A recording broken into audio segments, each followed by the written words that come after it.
भाव की, दृष्ट भाव की, आत्मभाव की जागृति करते हैं। विष्णु क्यों कहते हैं उसको?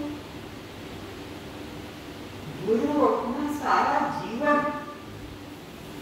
कुछ खाने पीने नहाने को छोड़कर सब वेदों के, उपनिषदों के, ग्रंथों के सार को चुनता और ग्रंथ बनाता है आप लोगों के लिए कि सरल कैसे ये चार वेद कहाँ पढ़ेंगे, ये उपनिषद कहाँ पढ़ेंगे, ये ब्रह्म सूत्र कहाँ देखेंगे। तो सरल ग्रंथों को बनाकर सरल शब्दों में इसकी रचना करके आपके लिए ग्रंथ बनाता है ताकि आप इसका स्वाध्याय सरलता से कर सकें। इसलिए इसको विष्णु कहते हैं। तो जो ब्रह्मा भाव कराया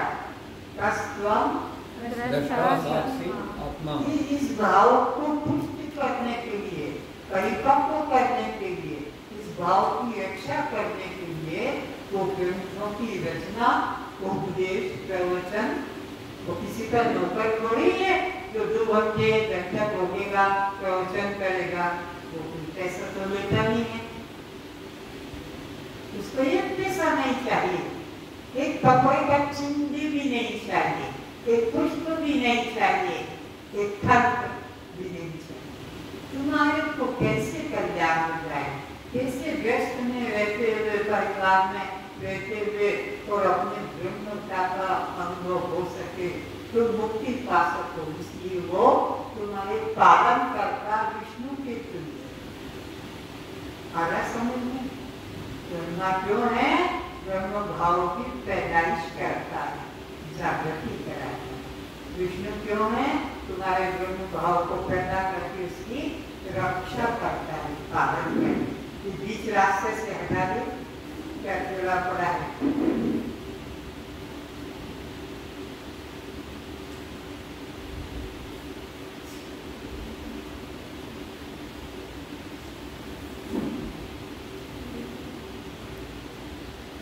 शंकर क्यों कहते हैं? शंकर भगवान सृष्टि का संहार कर देते हैं। आगे आने की कोशिश करो मेरे भाई बहनों, जितने आगे आओगे आगे बढ़ोगे, जितना पीछे रहोगे पीछे ही रह जाओगे। आगे आगे बढ़ने की इच्छा करो कि हम कैसे आगे बढ़े। कुर्सी भी आगे ला सकते हो, कोई जरूरी नहीं कि गड्ढा होना चाहिए। कुर्सियाँ तो इसलिए उनको है जो नीचे नहीं बैठ पाते हैं, उनके लिए कुर्सी की जरूरत है। बाकी लोग नीचे बैठ सकते हैं, आगे आ जाए। तो शंकर भगवान क्या करते हैं? सृष्टि का संहार। गुरु क्या करता है?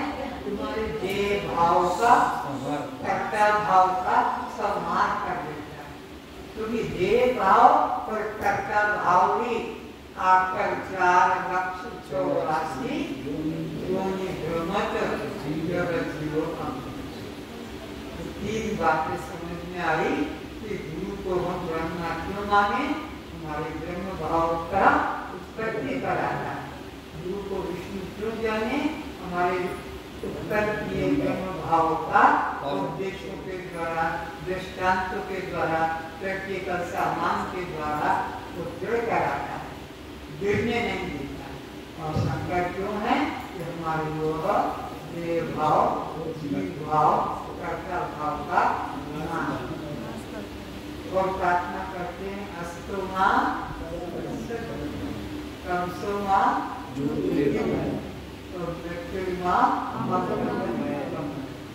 तो गुरुदेव क्या कहता है? असत मार्ग से निकाल कर, क्योंकि परमात्मा के नाम पर सारे ब्रह्म है, सारी दुनिया में मंदिर है, माताएं, तीर्थ है, पूजा है, जगत में ये है, वो है, कीर्तन है, नाच गान है, सब फंसे हुए हैं। तो हे गुरुदेव अस्तु मां सत्वमय, आप परमात्मा के नाम पर जितने असत मार्ग फैले हुए हैं उनसे निकालो। जैसे असत का विवेक कराओ, ये इसलिए असत है, और सत का भी विवेक कराओ इसलिए। तो सत असत का ज्ञान कराए बिना असत से हटेंगे नहीं और सत्य का पालन करेंगे नहीं। तो गुरु का काम क्या है? असत मार्ग से निकालकर सत्य मार्ग का अनुभव करना, जो काम। और फिर क्या? कम से ज्योतिर्मय, कम कहते हैं अज्ञान अंधकार, ज्योति कहते हैं प्रकाश ज्ञान। तो हे गुरुदेव, आप अज्ञान अंधकार से निकालकर आत्मज्ञान का प्रकाश करा, ताकि हम इसमें आगे बढ़ सके, चल सके। और तीसरा है मृत्युर्मा अमृतम ब्रह्म। आप हमें ये जो मृत्यु रूप हमारा शरीर है, सबका शरीर जन्म मृत्यु रूप हुआ, दो धर्म है शरीर के, जन्म और जन्म मरण धर्म किसका? शरीर का। इससे अलग है, ये हमारा नहीं है। इस तरह से इस जन्म मरण शरीर से निकालकर अमृत आत्मा का अनुभव करें, ये प्रार्थना। आप 2 दिन से कहाँ भाग रहे हैं? कल नहीं आए? ये तो इनके साथ है, इसके साथ तो ये ड्यूटी है। मैं समझा ये ज्ञान में भाग लेने, ज्ञान में नफरत है, तो ज्ञान में भाग लो। दोनों एक पंथ दो काज, एक पंथ दो काज जाएंगे, लोक भी बनेगा, कर्म भी बनेगा। इसलिए काफी नोट मांग लो, दी जाएगी। तो एक काफी दो नोट, इसको भी काफी पेंसिल चाहिए, दो पैसा एक भी नहीं, काफी भी मुफ्त में, पेन भी मुफ्त में। रोज उसमें लिखाया जाएगा, लिखना आता है तो जरूर लिखो।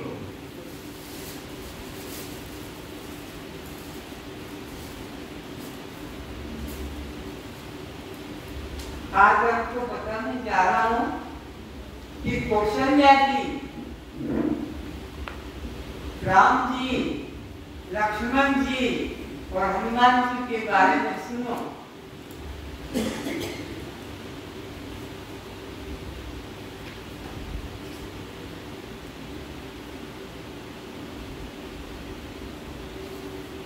हनुमान, ध्यान से सुनना, हनुमान जी ने राम जी को सिंहासन पर बैठा देखा। 14 वर्ष तक जंगल में रहे राम, मालूम है, क्योंकि हनुमान जी ने उनकी मां सेवा की। फिर वापस रावण को मार के लंका को जलाकर अयोध्या ले आए, राम जी को भी, लक्ष्मण जी को भी और सीता जी को। तो राम जी को तो राजतिलक हो गए। अब हनुमान ने सोचा मेरा क्या होगा, उनको तो अपना राज्य मिल गया, उनको अपना गांव मिल गया।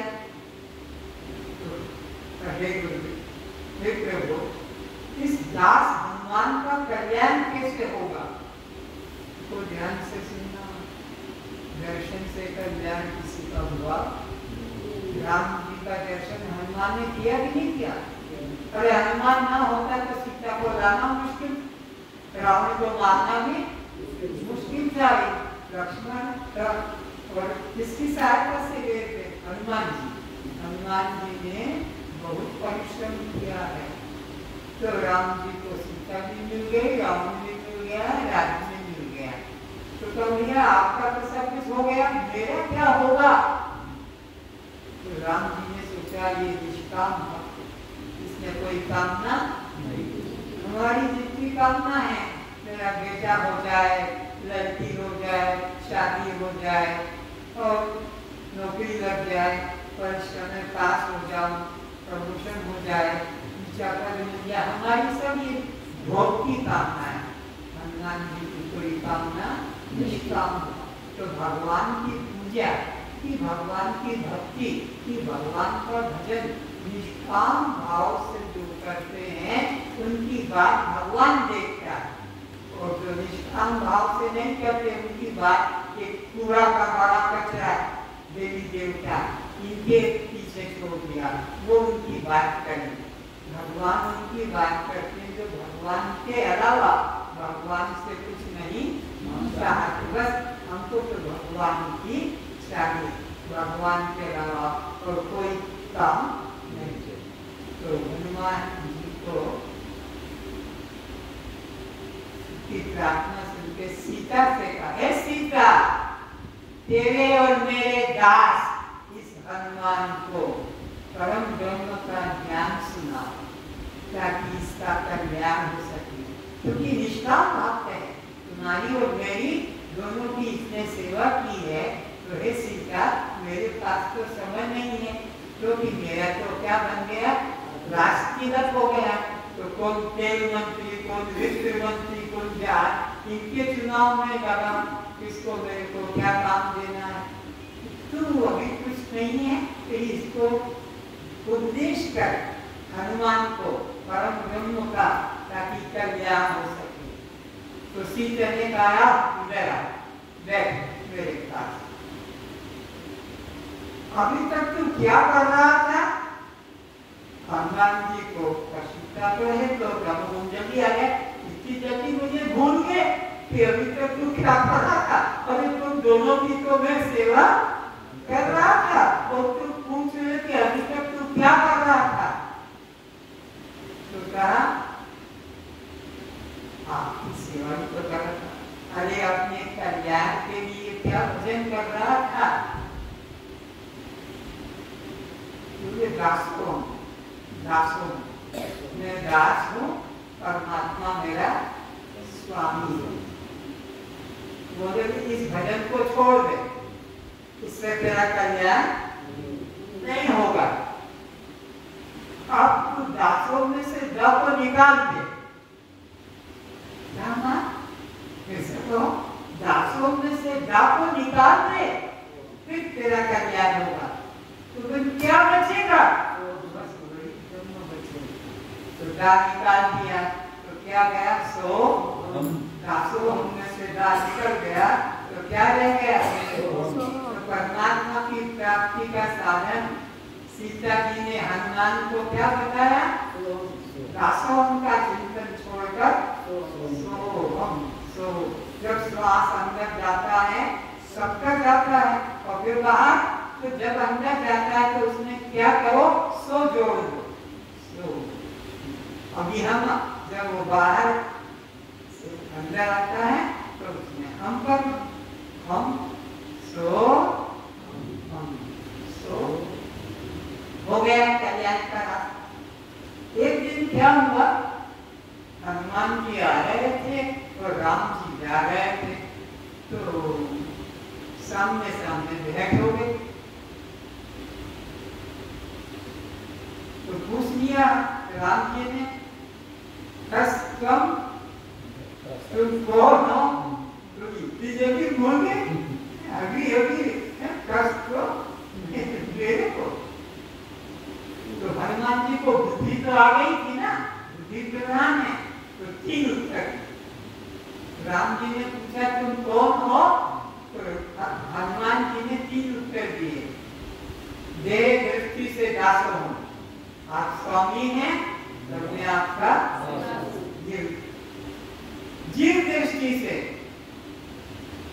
प्रदर्शन, मैं तुम्हारा अंश हूं, परमात्मा का अंश, ईश्वर अंश, मैं जीव हूं, जीव दृष्टि से आपका अंश हूं, देह दृष्टि से दास हूं, और जीव दृष्टि से आपका तत्व दृष्टि से हे राम, जो तुम हो सो हम और तुम और हमें कोई भेद नहीं। हनुमान जी को गर्व से लगा लिया, धन्य धन्य हो गए हनुमान, तुम कृत हो गए, तुमने अपना जीवन सार्थक कर लिया। तो 3 उत्तर में, पहला देह दृष्टि से, दूसरा जीव दृष्टि से, और तीसरा तत्व दृष्टि से। आपकी तत्व नाम आत्मा, जब जब तत्व की बात आए तो आत्मा समझो। अब लक्ष्मण जी ने देखा कि हनुमान का तो कल्याण हो गया, मेरा क्या होगा? क्योंकि हनुमान राम तो सीता को साथ लेकर गए। जैसे राम ने बहुत कोशिश की, सास ससुर की सेवा करना, देवर जेठ की उनकी सेवा करना, ये करना, तू मेरे साथ, तो सबको मना कर दिया, मैं आपके साथ। मोरे प्रभु तुम एक स्वामी, दीन बंधु अनुकर, मैं किसी को नहीं जानता। तो लक्ष्मण से भी कहा करना, तो लक्ष्मण ने भी कह दिया, गुरु भी तो मान न जाने, मेरा कोई मां नहीं, मेरा कोई बाप नहीं, मेरे तुम्हें एक स्वामी, दीन बंधु अनुकर। हनुमान ने भी पिता को भी छोड़ा, माँ को भी छोड़ा, पत्नी को भी छोड़ा। तो लक्ष्मण जी ने हनुमान की इसमें आ गई, तो लक्ष्मण जी ने पिता को भी छोड़ दिया, माता को भी छोड़ दिया, लक्ष्मण जी ने पत्नी को भी छोड़ दिया और राम के साथ। तो अब लक्ष्मण कहते भैया, लक्ष्मण कहते हैं इधर ध्यान दो भैया, आइए ना, तो भैया मेरा उद्धार कैसे होगा? तो राम ने सोचा ये भारी करके पुकार रहा है, तो इसको फिर उपदेश देना चाहिए। तो बोले गुरु की शरण में कर्म उपासना का त्याग करके भगवान राम लक्ष्मण जी को कहते हैं कि कर्म उपासना का त्याग कर ले। तो कर्म उपासना का फल क्या है? आत्म जिज्ञासा। कर्म उपासना तुम्हारी कब पूरी हो गई? कर्म और उपासना जिस दिन तुम्हारे के अंदर ब्रह्म जिज्ञासा अथा तो ब्रह्म जिज्ञासा, आत्म जिज्ञासा जग जाए, तब सोचो तुम्हारा कर्म दिन पूरा हो गया और उपासना भी पूरी हो गई। कर्म उपासना का त्याग करके ब्रह्म जिज्ञासा जग जाए, मुक्ति की जिज्ञासा जग जाए, परमात्मा को पाने की इच्छा जग जाए, तो ना कोई कर्म करना रहा, ना कोई भगवान की पूजा भक्ति बाकी सब पूरा हो गया। बिना किए पूरा हो गया। अगर तुम्हारे अंदर ब्रह्म जिज्ञासा जग गई, बिना किए कैसे? क्योंकि जीव तो जन्म जन्म से आ रहा है, जन्म जन्म से आ रहा है, तो कर्म उपासना करते करते तो कितने जन्म बीत गए। ये जो जन्म मिला है, ये तो मुक्ति पाने का साधन धाम, मोक्ष का द्वारा, मुक्ति पाने का द्वार। तो इसलिए गुरु की शरण में जा, कर्म उपासना का त्याग करके ब्रह्म जिज्ञासा जगी है, तो गुरु के साथ जाकर और समर्पित किया। चार साधन संपन्न, विवेक, वैराग्य, संपत्ति और मोक्ष। तो इस तरह से कर्म उपासना से मुक्ति हो जाती है उसकी, जिसको ब्रह्म जिज्ञासा जग जाती है। कर्म उपासना के मंत्र कितने बताए मालूम है आपको? 80,000 मंत्र कर्म कांड के हैं, 16,000 मंत्र उपासना कांड के हैं, 4,000 मंत्र ज्ञान कांड, 96,000 मंत्र पूरे हो गए। कब?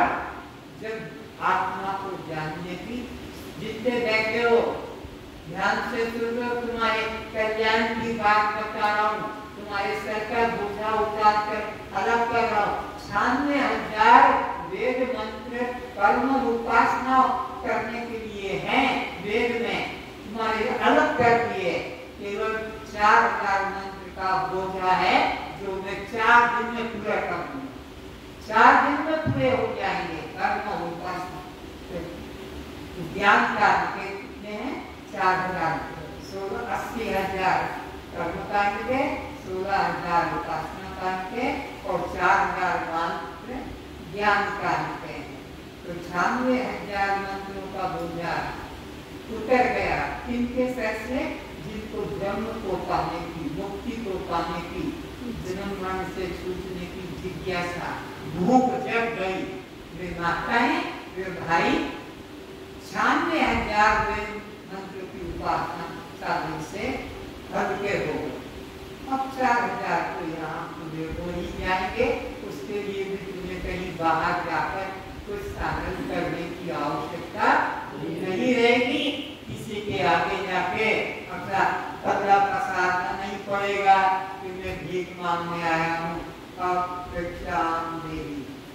नहीं मांगना पड़ती, मुक्ति के लिए, शांति के लिए। वैसे भीख मांगने की प्रवृत्ति है तो भिखारी बने रहो, बेटा कब होगा, नौकरी कब होगी, शादी, ये भिखारियों के काम। ये भीख मांगने का पुरानी आदत है ना, जन्म जन्म की, इसलिए हर देवी देवता से भीख ही मांगते हो। जब करो तो, पूजा करो तो, व्रत करो तो, उपवास करो तो, कुछ भी ध्यान करो तो तुम्हारी भीख मांगने की आदत है। तो इस तरह से जिनको ब्रह्म को पाने की जिज्ञासा चल गई उनको कर। अब ये बात हो गई लक्ष्मण जी की, उन्हीं के शब्दों से सुना दूं तो तुम ज्यादा लगेगा।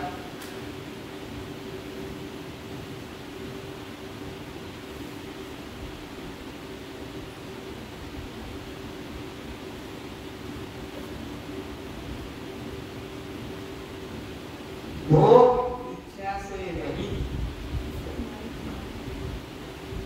महामती हनुमान जी को ज्ञान की अभिलाषा से अपने सम्मुख हाथ जोड़े खड़े देखकर श्री रामचंद्र जी ने सीता जी से ऐसा कहा, हे सीता, यह हनुमान हम तुम दोनों का अत्यंत भक्ति रखता है, हम तुम दोनों में अत्यंत भक्ति रखता है, इसलिए यह निष्पाप और ज्ञान का सुयोग्य पात्र है।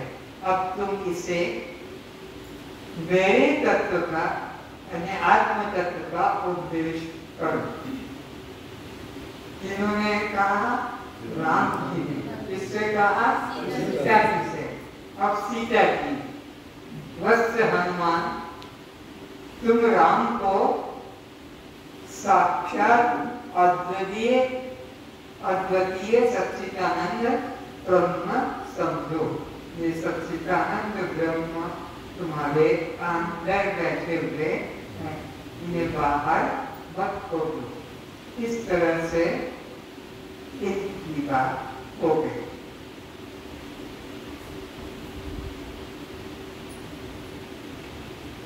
श्री राम जी राजपथ पर अभिषिक्त हो गए। समस्त कर्म यद्यपि मेरे ही किए हुए हैं, राम कहते हैं सब मेरे ही किए कर्म हैं, मैं तो अज्ञानी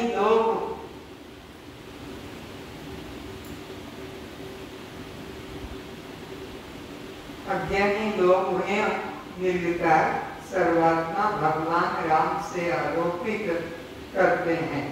ये राम वास्तव में बिनु पद चलई सुनई बिनु काना, कर बिनु कर्ण करई बिनान, आनन रहित सकल रस भोगी, और बिनु वाणी वक्ता बड़ जोगी, तन बिनु परस नयन बिनु देखे, ग्रही घ्राण बिनु वास अश्लेष, एहि सब भांति अलौकिक करनी। अलौकिक हम कर्म करते हैं इंद्रियों के माध्यम से, और इनकी कोई इंद्रिया नहीं है। तो कहते हैं ये राम तो वास्तव में न चलते हैं, न ठहरते हैं, न शोक करते हैं, न इच्छा करते हैं, न त्यागते हैं, न कुछ ग्रहण करते हैं। ये आनंद स्वरूप अविचल और परिणामहीन है, और सबके हृदय में ही बैठे हुए।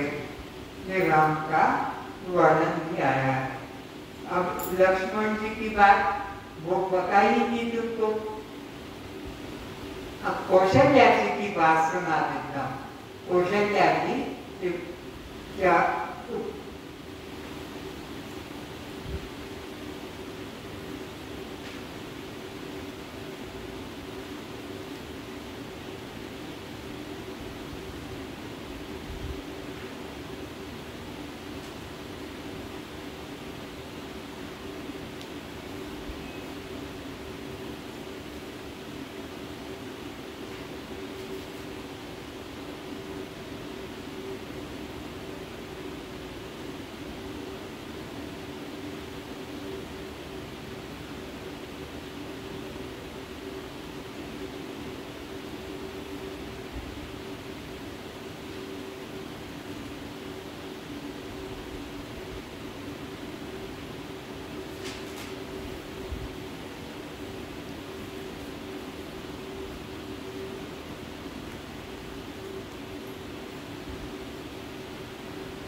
कौशल्या माता कहती है।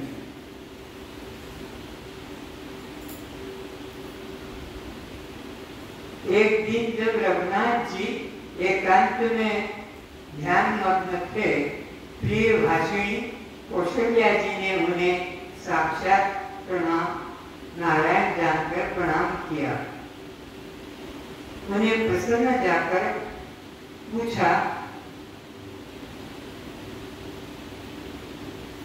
मेरे पूर्व पुण्य के प्रताप से तुम मेरे गर्भ से निकले हो। राम को क्या कहा, मेरे पूर्व जन्म में कोई पुण्य है जब ऐसी बेटा, राम जैसा बेटा मेरी संतान बनकर पैदा हुआ है।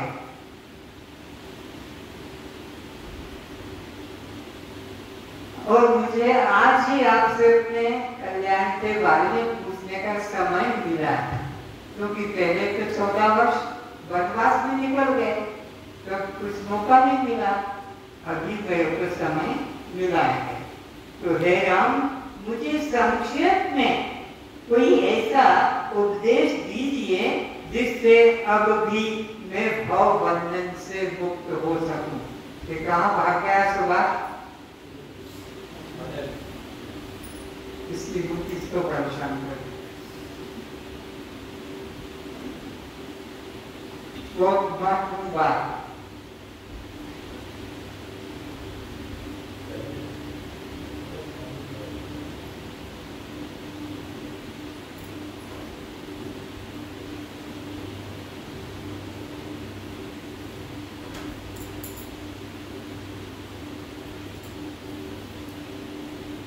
तो कौशल्या जी राम जी से प्रार्थना करते हैं और क्या कहते हैं कि कोई पहले का पुण्य था जिसकी वजह से तुम मेरे पेट में बच्चा रूप में आए हो। माँ का सौभाग्य है कि भगवान या कोई ज्ञानी गुरु उनके पेट से बाहर, और मेरे को समझ ज्यादा नहीं है, अब मेरा शरीर बुरा हो गया, कमजोर हो गया, स्मरण शक्ति भी नहीं, मैं वेद उपनिषद के मंत्रों का लंबा लंबा जाप रटन नहीं कर सकती। थोड़े में संक्षेप में सरलता से कोई साधन बताओ ताकि मेरा उद्धार हो सके।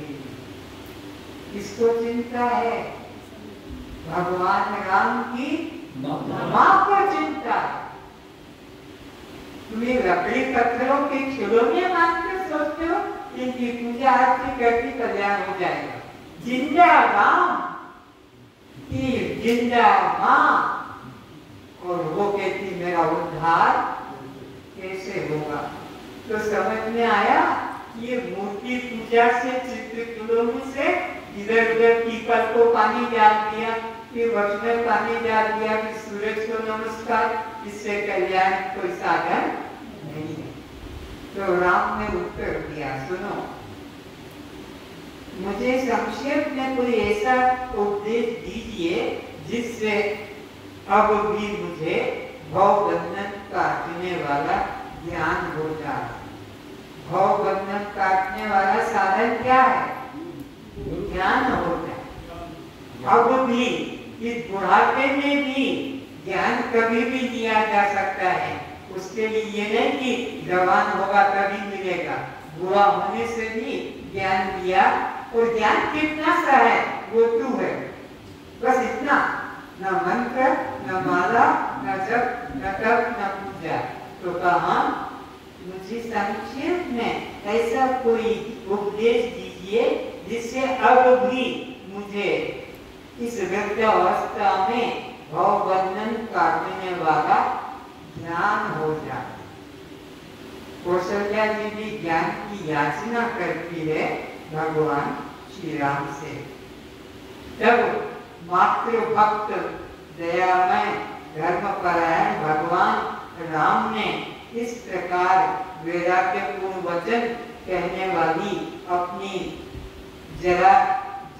जरालित शुभ लक्षणा माता से कहा, मैंने पूर्व काल में मोक्ष प्राप्ति के साधन रूप 3 मार्ग बताए हैं, कर्म, योग ज्ञान योग, सनातन भक्ति योग, हे माता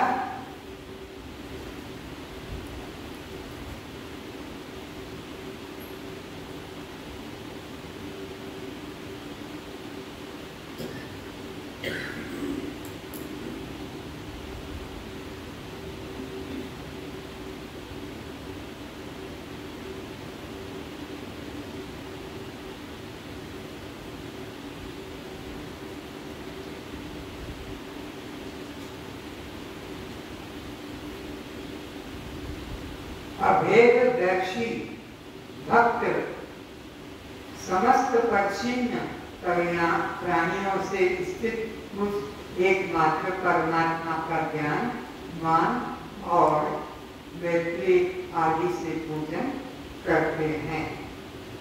भेदभाव छोड़कर मुझको अभेददर्शी भक्त भेदभाव छोड़कर मेरा पूजन करते हैं। अहर्निश सब प्राणियों को चित्त में प्रणाम करते हैं। इसलिए जीव और ईश्वर में भेद कभी मत देखना। ये भगवान राम ने किनको उपदेश दिया? अपनी माता को। ये पुस्तक का नाम है अध्यात्म रामायण।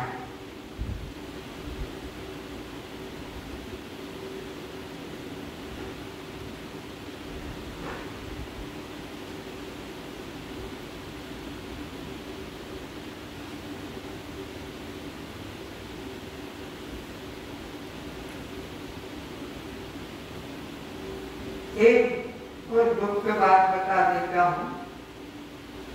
मोहम्मद नबी, मुसलमानों के आचार्य मोहम्मद नबी 1,80,000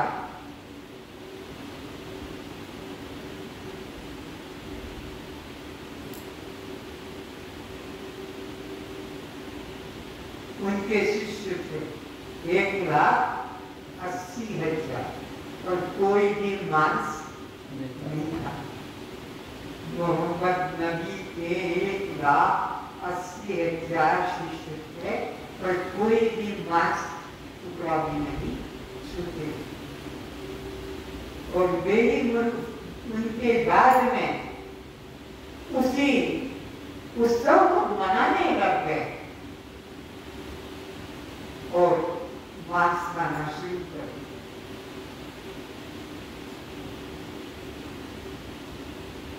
उनके समय में बकरी, मुर्गा, गाय किसी पर करवट नहीं चलाई जाती थी। जीव हिंसा नहीं किया जाता था। मांस भक्षण नहीं किया जाता था।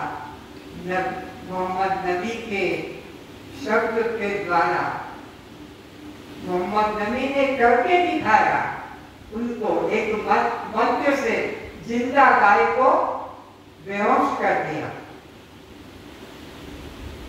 और मंत्र के द्वारा उस जिंदा गाय को फिर जीवित कर दिया। उस दिन की खुशी में उस लोगों ने मांस खाना शुरू कर गाय का मांस, जबकि मोहम्मद नबी ने मंत्र के द्वारा की गाय को, जिंदा गाय को बिना शस्त्र के बेहोश कर दिया और फिर होश में कर दिया। तो उस खुशी के दिन में इन लोगों ने, अज्ञानियों ने मांस खाना शुरू कर दिया।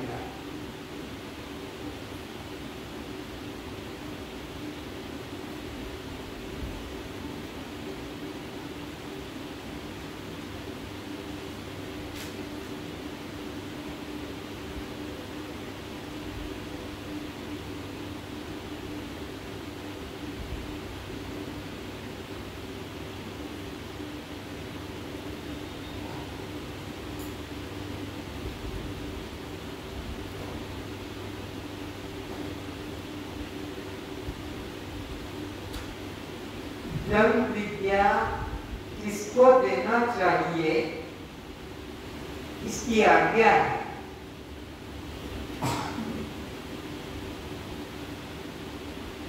यह विद्या न तो कभी अवज्ञाकारी पुत्र को देना चाहिए।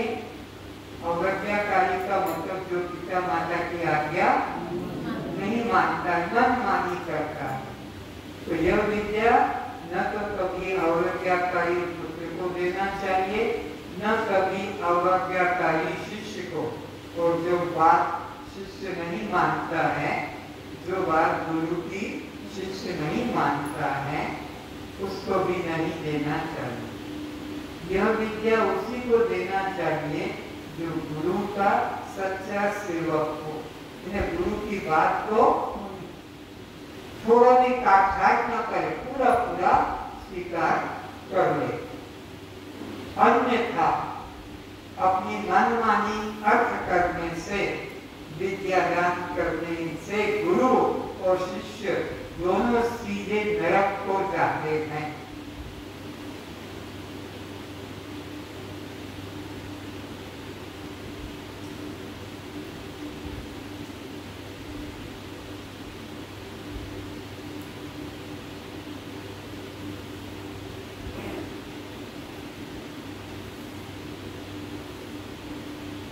देह के भीतर रहने वाला पापी मन बाहर के गंगा आदि, त्रिवेणी, कुंभ आदि स्थानों में स्नान करने से कभी शुद्ध नहीं होता है।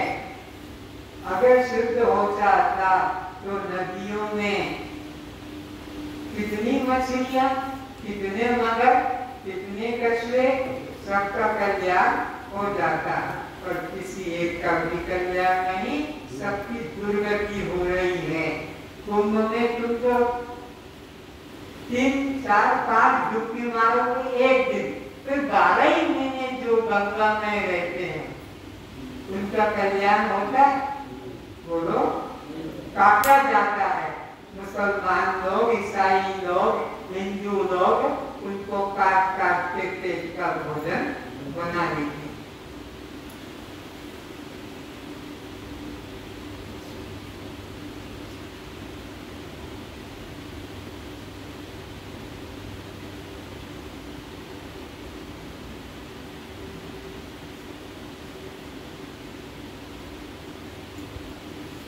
कबीरदास जी अपने शिष्य नहीं बेटा कमा, उनका नाम है कमा, कबीरदास जी के बेटे का नाम है कमा, उसको लेकर जा रहे थे।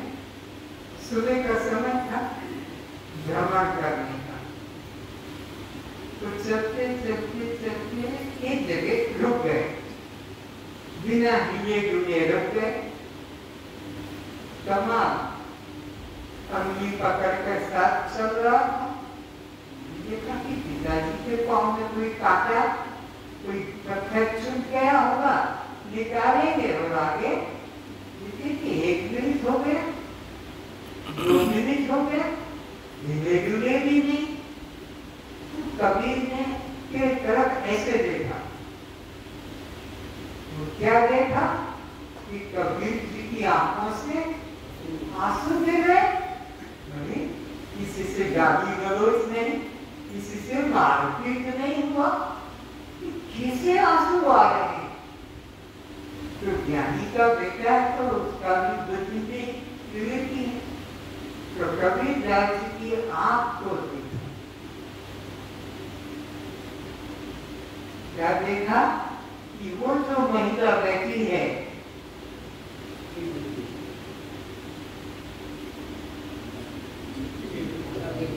चलती चक्की देख के दिया कबीरा रोए, 2 पागल के बीच में साबुत बजाना हो।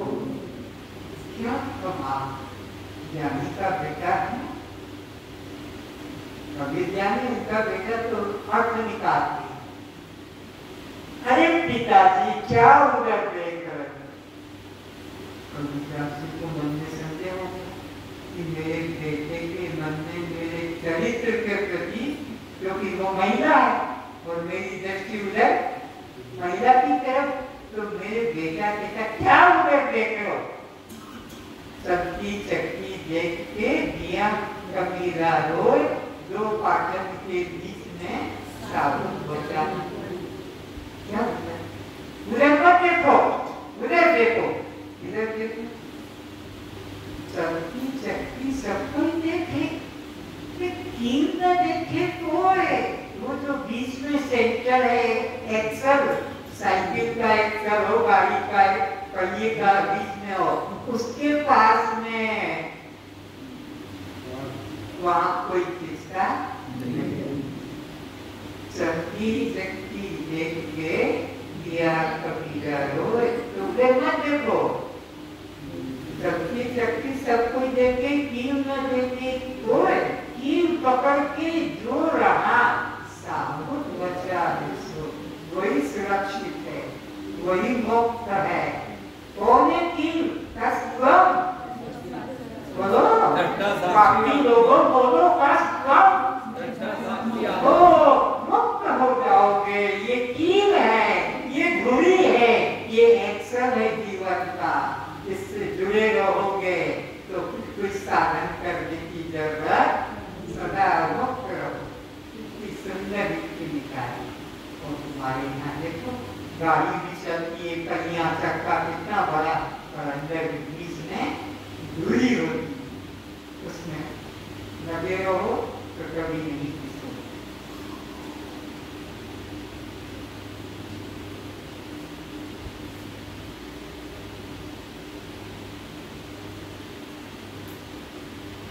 तीर्थ से लोग आते हैं,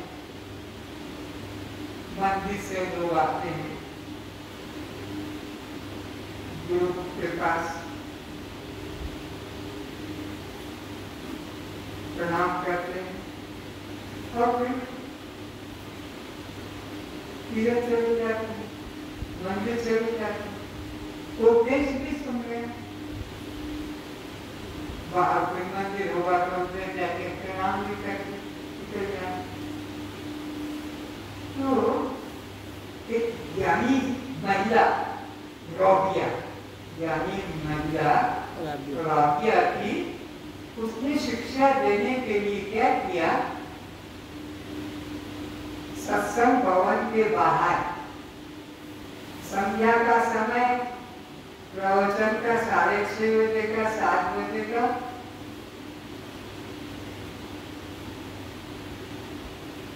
आगे जगह है, आगे आ जाओ।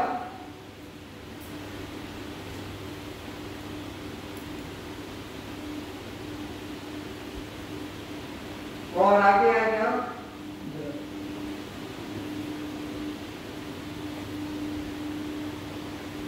तो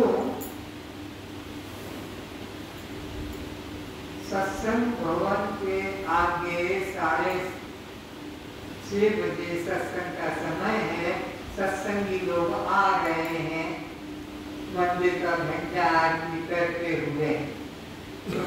पुरोहिया झाड़ू लेकर, सुपड़ा लेकर, चगड़ी लेकर, वहां की मिट्टी इकट्ठी करके सुपड़े में डाल के, गिरा के चगड़ी में डाल रही है।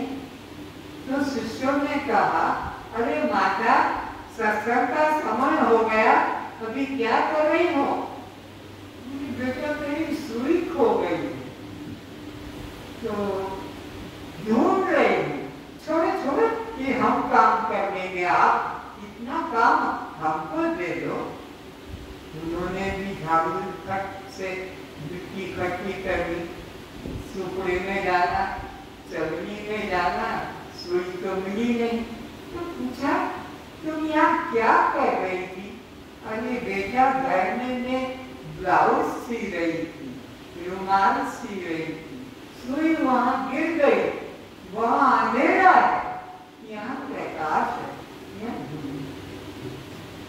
अरे माता, इतना उपदेश करती हो, सुई गिरी है वहां और ढूंढ रही हो, यहाँ कैसे मिलेगी? अरे यहाँ प्रकाश है ना। अरे प्रकाश है तो भी क्या हुआ, गिरी तो वहां है ना। तो बेटे, तिलक कहाँ से लगाया, ये गले में रस्सी कहाँ की बांधी, ये हाथ में डोरा कहाँ का बांधा? ये भगवान का, ये मंदिर का, ये द्वारिका का, ये ऋषिकेश का, सब जगह जगह जहाँ जाते हैं एक इधर का इधर लेकर आते हैं। तो ये क्या कल्याण का साधन है? इससे कल्याण होगा?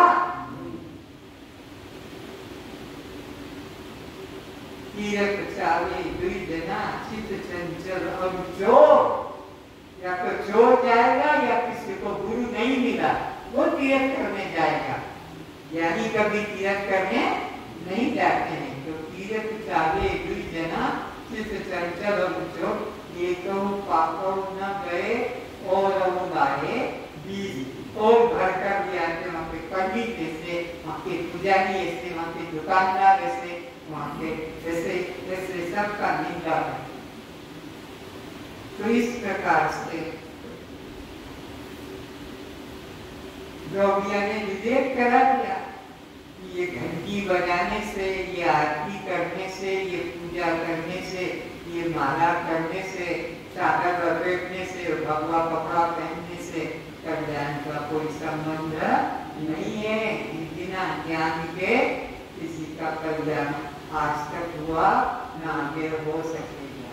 विवेक जगा गया, निकालो गले से, जोड़ी को भी तोड़ो, इधर का भी तोड़ो, इधर काटकर बाहर। एक कोई ने कड़ा लगा, पुरुष लोग कड़ा लगाते, औरतें तो कड़ा लगाती है। अब औरतों को देखे पुरुषों के हाथ में भी कड़ा, इनकी बुद्धि को, ताकि अगला जन्म दोनों हाथों में पहन लेंगे। अभी एक हाथ में पहन के चलते हैं पुरुष होने से। दत्तात्रेय जी आ रहे थे, चलते तो एक द्वार पर भिक्षा मांगी, भिक्षाम दे। उस घर में जवान लड़की थी, पिता माता खेत पर काम करने चले गए। तो लड़की ने कहा आप बैठो, मैं अभी आपके लिए भोजन लेकर आती हूँ। दत्तात्रेय जी कुछ पात्र भी हाथ में नहीं रखते थे कि कोई और कोई चिन्ह भी नहीं रखते। तो अब वो अंदर गई तो देखा कि वहां चावल नहीं, जब में चावल नहीं, और उनको कह दिया कि आप बैठो आसन पर, मैं भोजन लेकर आती हूँ। चावल नहीं तो फिर धान लेकर पोखरी में डाला और मूसला लेकर, तो वो जो चूड़ियां थी ना, आवाज वहां जा रही। तो सोचा उस लड़की ने कि जो संत जो द्वार पर बैठा है उसको सोचेगा ये इतना गरीब घर कि यहाँ चावल भी, तो अब ये चावल निकाल रही है, इस घर क्या भीख मांगू, आगे चला जाऊं। तो उसने अपने चूड़ियां जो थी उसको निकाल कर आवाज बंद। तो दो चूड़ियां रखी, ध्यान देना माताओं, दो चूड़ियां रखी, फिर भी आवाज आएगा।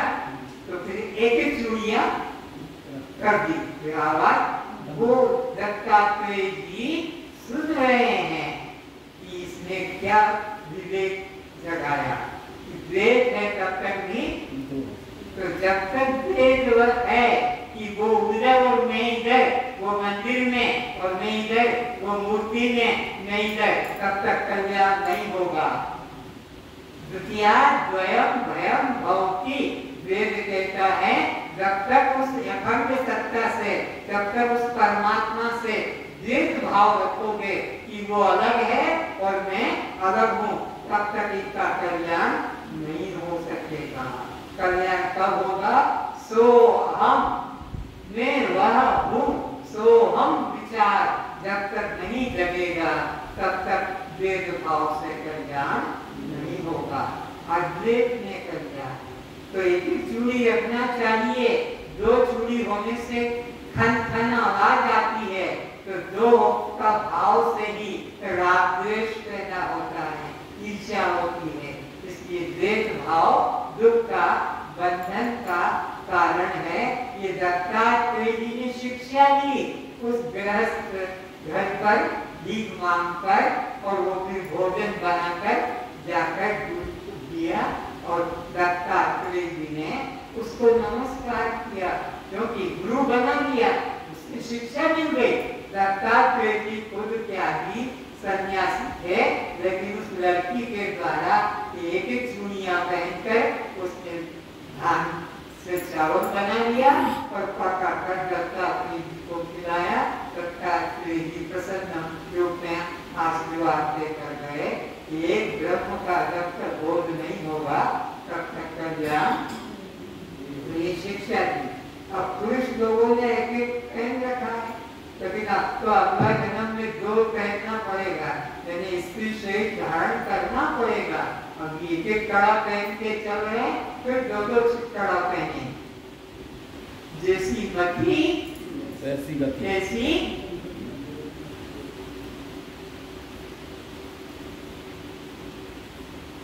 भगवान कृष्ण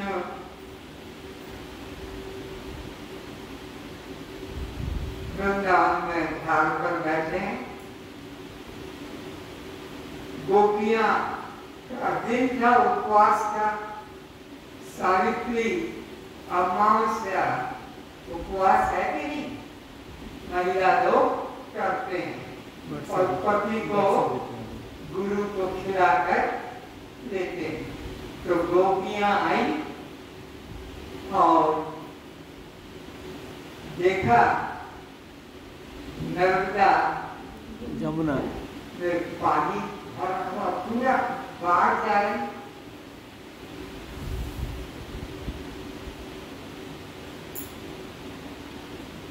तो कृष्ण ने उससे पूछा, नर्मदा के उस पार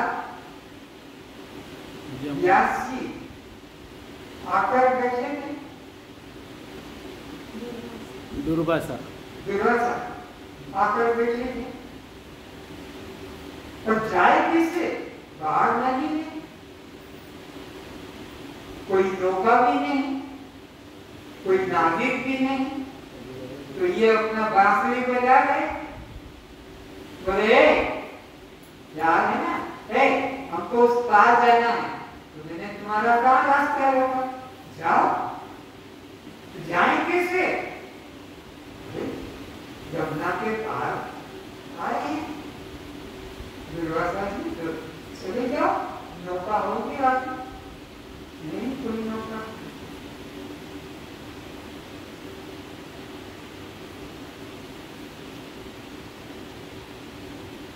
कोई रास्ता निकाल, वो तो मैं जानता नहीं, पर कल चली जाना, क्या जल्दी है? बोले नहीं, आज हमको उनके प्रसाद बना बना के गरम गरम ताजा लाए हैं, तो ताजा प्रसाद खिलाएंगे, तो ताजा भोजन देंगे, तो ताजा प्रसाद खाएंगे। मैं तो कुछ जानता नहीं। अरे तू कुछ बुद्धि लगा, तो सुनो बुद्धि, जाके यमुना मैया से कहना, हमारा कृष्ण अगर बाल ब्रह्मचारी हो तो उन्हें रास्ता दे दो। तो गोपियों ने कहा, तेरे को यही मौका मिला मजाक करने का, तू कब से ब्रह्मचारी बना? कल चुम्मा किया, दाल में दाग पड़े, कल मेरी चूड़ियां तोड़नी, कल मेरी ब्लाउज खींच लिया था, कल मैं तुमने साड़ी उतार दी थी, तू कब से ब्रह्मचारी बना? मैं तो जानता हूं तुमको तो क्या? तो किसने कहा? अरे वो ब्रह्मचारियों की भ्रष्टाचारियों, हमें तो नदी के पार जाना है, ये कह देते हैं कि यमुना मैया अगर कृष्ण हंस भी रही है, हमारा कृष्ण बाल ब्रह्मचारी हो तो रास्ता दे दो। सचमुच में वो नदी दो भागों में बढ़ गई, आधा पानी उधर और आधा इधर, बीच में सूखा रास्ता। वो खट खट खट, वो देखा इतने नदी मिल गई, वैसे की वैसी। तो गजब की बात होगी, ये तो आश्चर्य की बात है। कृष्ण की जीवन तो हमसे मिला हुआ है, तो ये कैसे हो गया? योगी को प्रणाम किया, दुर्वासा जी को अपने हाथों से जो भोजन बना के लाए थे, वो भोजन कि बीच में कुर्सी मत रखो, आगे आगे बैठ जाओ, थोड़ा जगह खाली पड़ी।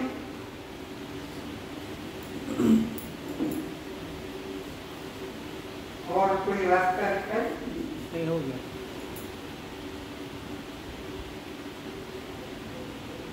आने में रास्ता देखने में सुविधा होगी। कुर्सी हटा लो बीच में से, तो उधर दुर्वासा जी को आगे आगे हो जाओ, तीन हो जाओ, तीन एक एक लाइन में तीन बन जाओ, एक लाइन में तीन बैठ जाओ। हाँ ऐसे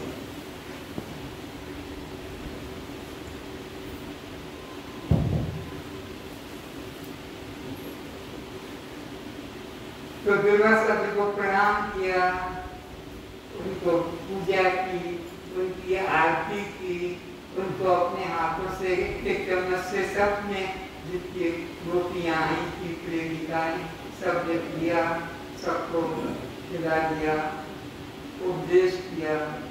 क्या किया कि बिना ज्ञान किए किसी का कल्याण नहीं होगा। आत्म ज्ञान जब तक नहीं होगा, बाह्य वेश धारण करने से कल्याण का कोई संबंध नहीं है। प्रणाम करके अब जाने लगी तो कोई यमुना में बाढ़ जा रहे, बोले महाराज हमको उस पार को, तुम आई कैसे थी, सही चले जाओ। आई थी जैसे तो रास्ता नहीं मिला, आई थी तो रास्ता बन गया था। क्या कहते आई थी कि कृष्ण बाल ब्रह्मचारी हो तो रास्ता मिल जाएगा, अब तो ऊपर पानी जा रहा। तो अब उस पार संध्या का समय हो गया, सब गोपियां अपने घर से छुप के आती थी। कोई के पति कृष्ण के पास जाने को पसंद, कृष्ण को अच्छा सदाचारी नहीं मानते थे, कृष्ण को सदाचारी नहीं मानते थे और अपनी पत्नियों को उसके पास जाने नहीं देते थे। तो संध्या हो गई, पति लोग घर आ जाएंगे, हम जाएंगे तो पूछेंगे कहाँ गई थी, तो फिर झंडा उठेगा हमारे ऊपर, तो जल्दी से घर जाना है। तो कहा महाराज कोई रास्ता बताओ, तो कहा दुर्वासा जी ने कि यमुना से कहना कि दुर्वासा ऋषि ने ध्रुव घास के अलावा मुख में टिक्का भी ना लिया हो तो रास्ता दे दो।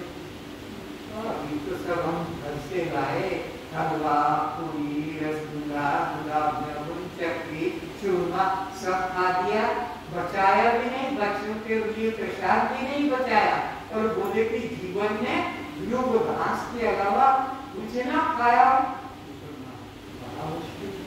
लेकिन कहाँ है तो गुरु की आज्ञा को कभी गलत नहीं मानना चाहिए। जाके कहा हे यमुना मैया, हमारे दुर्वासा गुरु ने जीवन में जो घास के अलावा कुछ ना खाया हो तो रास्ता भी बिल्कुल उसी तरह यमुना दो भागों में बढ़ गई, उस पार गए।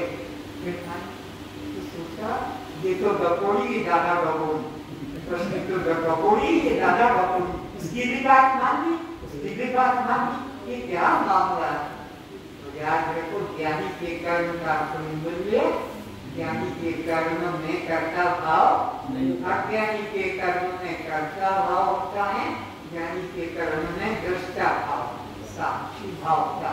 तो साक्षी भाव में विचरण करने वाले ज्ञानियों के कर्म निष्काम कर्म होते हैं। ये बात की शिक्षा इससे हमको मिलती है। नारद जी सत्संग में रोज जाते थे, भगवान विष्णु सत्संग करते थे, तो ध्यान से सुनते थे और उठकर चलने लगते थे और उपदेश का चिंतन करते थे।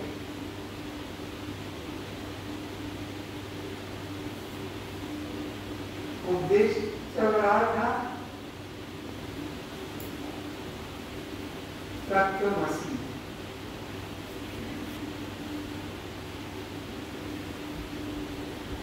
तो तंदूरा उनका वेतन था बजाने वाला तंदूरा, वो वही रह गया, अपने गुरु भाइयों के साथ साथ बाहर निकला।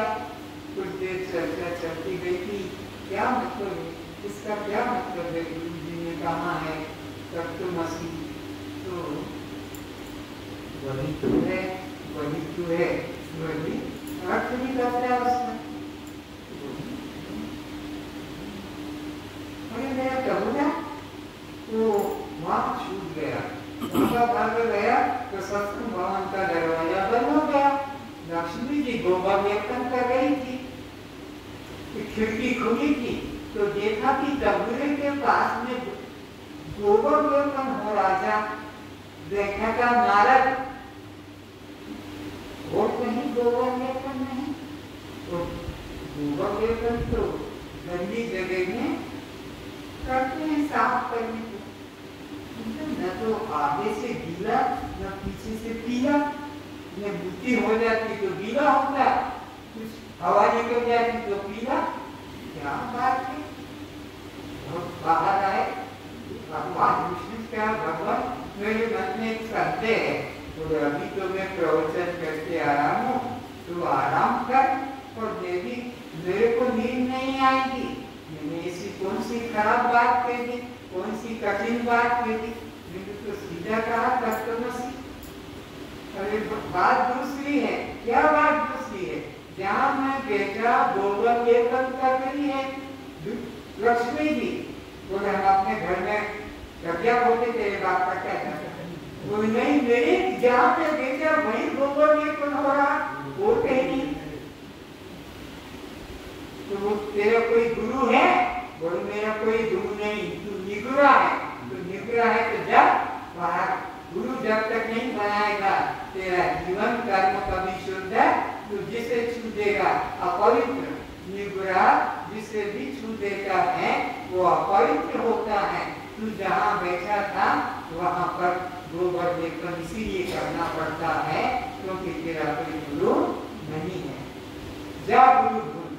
तो गया सनत कुमार के पास और जाकर प्रणाम किया और कहा कि मेरे को आप सब वेद, उपनिषद, गीता, रामायण, भागवत, योग, उपनिषद सब जानता हूँ, किंतु शांति मुक्ति तो मुझे आप उपदेश करो। तो उपदेश के अंदर वही उपदेश मिला, तरति सोपम, तरति सोपम आत्मा।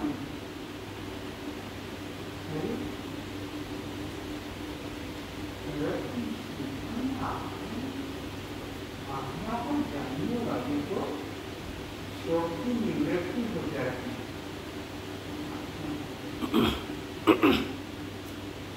समझ में आ रहा है? नारद भगवान विष्णु के कहने से गए गुरु खोजने और गुरु ने कहा कि जो आत्म ज्ञान को प्राप्त कर सकता है वही मुक्ति को प्राप्त कर सकता है। तो आत्मज्ञान की महिमा तो अपने मन में बढ़ाओ, जितने बैठे हो भाई बहन, ये ज्ञान सड़क पे मिलने वाला, ये ज्ञान बाहर के सत्संग में मिलने वाला, ये ज्ञान तो तत्वदर्शी गुरु के पास बैठकर ही मिलेगा। ये कीर्तन भजन करना, पुराण पढ़ना, रामायण पढ़ना, भागवत पढ़ना ये और बात है, और आत्म ज्ञान पाना ये और बात है। तो आत्मा ज्ञान के प्रति जितनी तुम्हारी श्रद्धा बढ़ेगी उतना ही तुम्हारा कल्याण शीघ्र से शीघ्र हो सकेगा।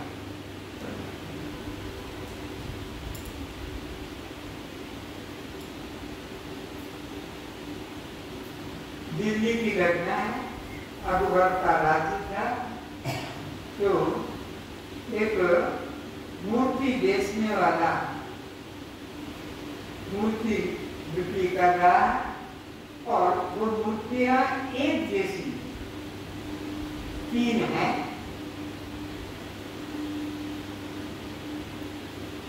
अकबर ने उस मूर्ति वाले से कहा कि इस मूर्ति का दाम क्या है? बोले इसका कोई दाम नहीं, इसका मूर्ति का दाम है 1000 और इसका क्या है 1 लाख। बीरबल को कहा देख लो मूर्तियों में क्या अंतर है, क्या धातु का फर्क है? तो धातु भी एक है, वजन भी एक है, तो ये मुफ्त में, ये 1000 में और ये 1 लाख में, इसका भेद क्या? तो बोले पतली सी सलाई लाके दो, पतली सी सलाई लाके दिया और इस मूर्ति के कान में लगाया, वो अंदर ही नहीं गई, तो ये मुफ्त में। इसको दिया तो इधर लगाई और इधर से इधर निकल 1000, इधर को लगाई तो वो अन्य विषय 1 लाख। 3 तरह के श्रोता हैं यहाँ पर। एक को तो पता ही नहीं लग रहा कि यहाँ 5 दिन से क्या कथा हो रही, रोज आते हैं देखते हैं तो उन्हें ये पता ही नहीं लगा कि क्या चर्चा हो रही।